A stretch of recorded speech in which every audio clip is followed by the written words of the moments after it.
Welcome to CyberWatch. CyberWatch is produced by Silent Breach, a leading cybersecurity firm specializing in network security and digital asset protection. CyberWatch airs weekly in 10-minute episodes and covers the latest events, technologies, and conversations from across the industry. On Friday, February 5th, a hacker breached the water plant serving Oldsmar, Florida, and instructed it to increase the amount of lye in the water to extremely dangerous levels. Here's the problem. The U.S. water supply is a massive decentralized network of more than 54,000 local systems, run by local governments and small companies. While this makes it virtually impossible to corrupt the water supply at scale, it does open up the smaller water systems to incredible risks. Lacking money and human capital, these systems often rely on a single IT employee to manage everything from provisioning software to troubleshooting glitches to, you guessed it, cybersecurity. Such was the case with the Oldsmar Water Division, whose entire IT department consists of one-man city manager Al Braithwaite. Oldsmar, a city of 15,000 just outside Tampa, may be the latest known victim of an industrial cyber attack, but it serves as a case study for thousands of other water, power, transportation, and communication systems throughout the country. Let's get into the attack.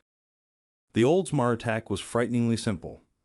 All the hacker had to do was gain access to a TeamViewer account, which allowed them to take full control of the plant's systems in one fell swoop.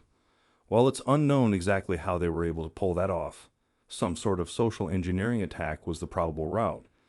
As with the recent attempts to hack Tesla and NASA, hackers often rely on social hacking since humans, as opposed to most enterprise-grade software, are inherently vulnerable and can be used to leapfrog entire cyber defense systems. Once they breached the system, the hackers were able to access the program that controls the chemical levels for the underground reservoir that feeds water to the 15,000 individuals serviced by the plant. With just a few clicks, they increased the lye levels from 100 to over 11,000 parts per million, effectively poisoning the entire water supply.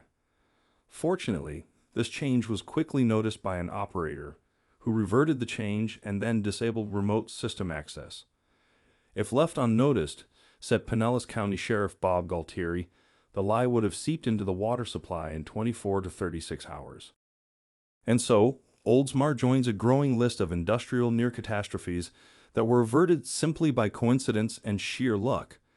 Another notable example is the 2013 breach of the Bowman Dam system in New York, which just happened to be offline at the time for maintenance. This hack was later tied to the Iranian government. Here is the solution. As we've extensively reported, the U.S. continues to face widespread cybersecurity vulnerabilities in its public and infrastructure sectors. A study commissioned by the state of Mississippi revealed that many state entities are operating like state and federal cybersecurity laws do not apply to them. And, as we pointed out then, the solution must involve multiple actors. In this case, there needs to be increased federal aid and technical support, state incentives and oversight, and finally a bottom-up strategy to promote cyber awareness. Any security strategy must create a dynamic of shared responsibility at its core if it is to be at all effective. This means introducing training workshops and awareness programs, along with funding and regulations that shows employees that your organization or district takes cybersecurity seriously. Information security cannot be contained in a set of regulations or handed off to a security department. To be effective, it must lead to a complete transformation in organizational priorities and culture. Thank you for listening to CyberWatch, a Silent Breach podcast.